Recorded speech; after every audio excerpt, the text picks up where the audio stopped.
I'm back about anxiety. And anxiety is a serious problem, so I don't want you to think because I'm treating it in a way that's lighthearted that it's not serious. So don't be afraid to talk to your doctor, and in fact, I recommend that you do if you have any significant anxiety. But once you do, and or if you want to take this information to him, that's great. So we talked about magnesium.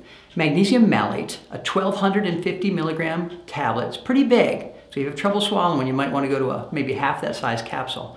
But if you take 1 or 2 at bedtime, you'll sleep more deeply and your muscles will relax and you'll feel a whole lot better because stress and anxiety cause your body to lose magnesium levels, which is a big deal because it's a catch-22. More stress, less magnesium, and that just is a vicious cycle. So more magnesium generally creates less stressful response. Your muscles aren't as tight. You don't get as many headaches. You feel more relaxed. That's very important as part of what we're doing.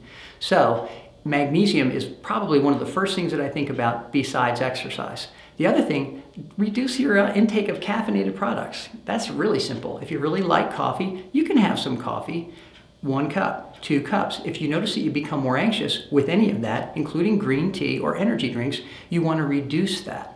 So there's simple things that you can do without taking medication that steps right in front of that whole big convoluted alcohol medication train. So stay off the tracks of the train and let's keep your anxiety to a minimum. And we'll talk about some other things in the next clip.